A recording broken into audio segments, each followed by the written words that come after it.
Buenas tardes, soy Miguel Ángel Fernández y, como ya ha dicho Nelia, os voy a presentar mi proyecto de investigación titulado Detección de especies de homicetos patógenos en suelos forestales de la provincia de Salamanca.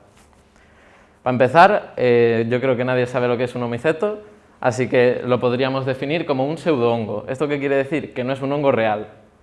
Estos homicetos, la principal característica que tienen es que tienen unas zoosporas, que es el medio por el que se reproducen, que tienen un flagelo. Esto les va a permitir nadar, y entonces les va a facilitar su dispersión por el agua. Por lo tanto, los vamos a encontrar en lugares húmedos. Los homicetos más principales serían Phytophthora y Pythium. Y los daños que estos están causando son causando las enfermedades de la seca de la encina y de la tinta del castaño. Estas enfermedades están causando muchas muertes en los árboles, en los castañares y en las encinas de las provincias de Andalucía, Extremadura y Salamanca. Por eso los vamos a investigar en Salamanca. ¿Qué causan estos homicetos? Pues estos homicetos, sobre todo, lo que van a ser la pudrición de las raíces de estos árboles. Al perder estos árboles, las consecuencias serían una pérdida de biodiversidad ecosistemática y económica.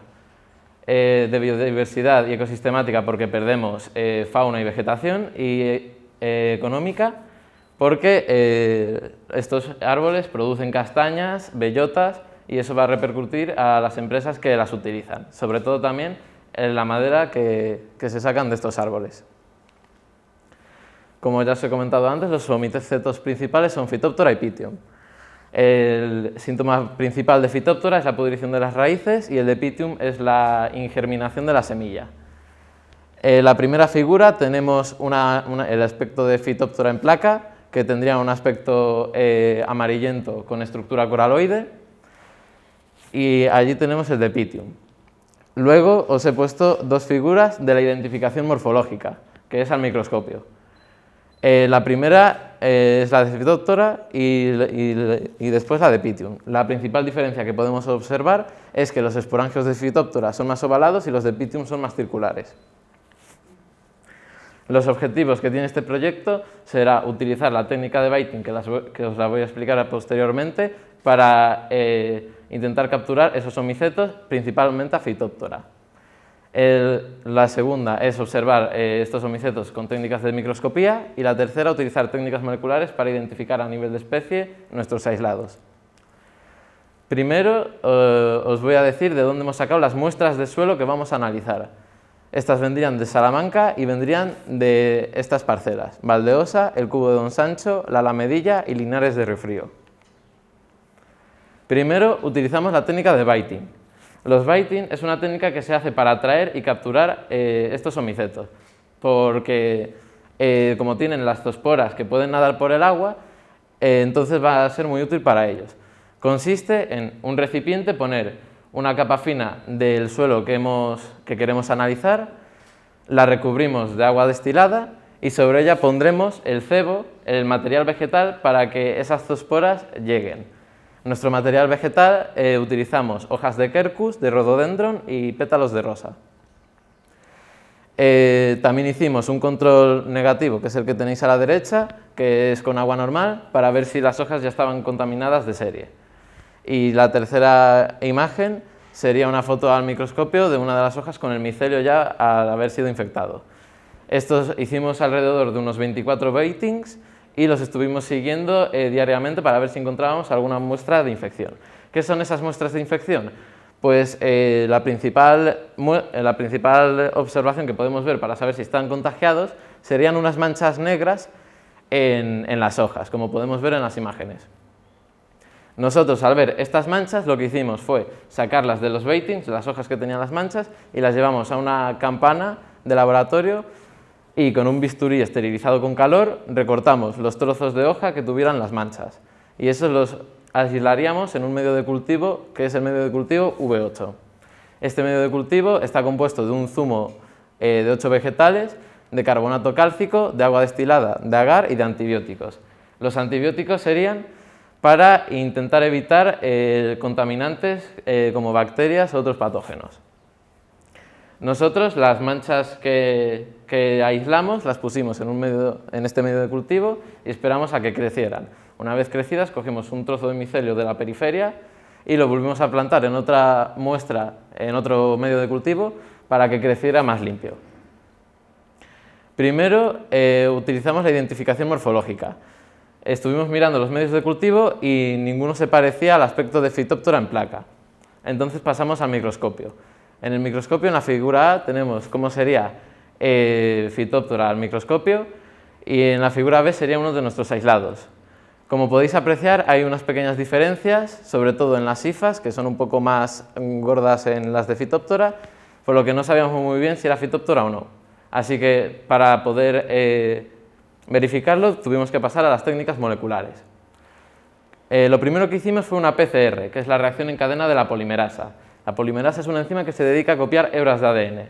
Nosotros en este caso queríamos copiar queríamos copiar un fragmento de ADN que es único de hongos y omicetos, que se llama el fragmento ITS, que es el que utilizaríamos para saber qué especie de hongo hemos aislado. Las fases de esta técnica, de la PCR, sería primero una desnaturalización de la hebra de ADN. El ADN lo extraímos del micelio de los hongos de las placas de cultivo y una vez desnaturalizadas las hebras, utilizamos unas moléculas que se llaman primers, que son las que veis ahí, que son verdes, que lo que se van a encargar es de mandar a la polimerasa por dónde tiene que copiar, qué fragmento tiene que copiar. Entonces, esa sería la fase de anillamiento, donde se colocan los primers. Luego, la polimerasa empezaría a copiar por donde los primers la han indicado, que sería la fase de elongación, y luego, mediante un número determinado de ciclos, esa hebra se multiplicaría, se amplificaría para poder verla mejor. Una vez hecha la PCR, cogimos el ADN obtenido y lo tintamos para utilizar la técnica de la electroforesis. Ese es el aparato que utilizamos y el ADN con el tinte lo pusimos en los pozos de muestra, que los tenéis ahí, y mediante una separación de las cargas eléctricas del ADN se fueron corriendo y esto lo hacemos para poder ver mejor las bases del ADN, los pares de bases para la secuencia. Una vez hecha la electroforesis, retiramos el gel, que era de agarosa 1%, retiramos el gel y lo pusimos en una placa con luz ultravioleta. Una vez puesto en la placa, cortamos los geles por donde estaba el ADN y los limpiamos los geles para que se quedasen solo el ADN que necesitábamos. Después de haber limpiado los geles, los mandamos a una empresa de Portugal que se llama Stavia y para que nos mandasen las secuencias mediante el método Sanger. Una vez la empresa nos devolvió las secuencias de nuestro ADN, obtuvimos estas letras, que son los pares de bases del ADN, y con el programa Bioedit obtuvimos estas tablas. Como podéis ver en las dos primeras, hay lo que se llama ruido-contaminación, que sería estas ondas discontinuas o las de allí marcadas en rojo. Esto lo cortamos con el programa Bioedit para limpiarlo y que se quedase una secuencia limpia como la que tenemos aquí abajo. Una vez la secuencia limpia, copiamos la secuencia, que son las letras, los pares de bases, y mediante la herramienta BLAST del NCBI lo comparamos con la base de datos del NCBI. Y una vez comparada nos dieron unos resultados que antes de pasar a ellos, la primera imagen es el resultado de la electroforesis que hemos hecho, esos son los geles de los pares de base. Luego aquí tenéis una tabla con los aislados, esto es como llamamos al aislado, esta es la procedencia y esta era la parcela.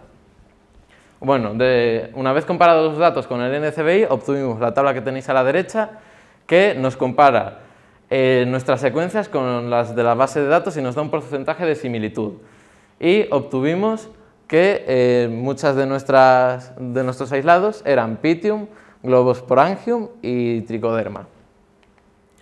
Como discusión, nosotros queríamos encontrar Phytophthora, pero encontramos Pythium y también Globosporangium, que es Pythium también, es otra forma de llamarlo. pero no se puede descartar que haya Phytophthora en los suelos, pues tienen unas características similares, por lo que lo puede estar opacando. Luego encontramos Trichoderma como contaminante, porque es un contaminante que está muy en el medio ambiente, en el aire, y se nos coló en las placas. Y también llegamos que las técnicas moleculares son esenciales para la identificación de la especie. Como conclusiones, tenemos que los omicetos están causando varios daños en nuestra península.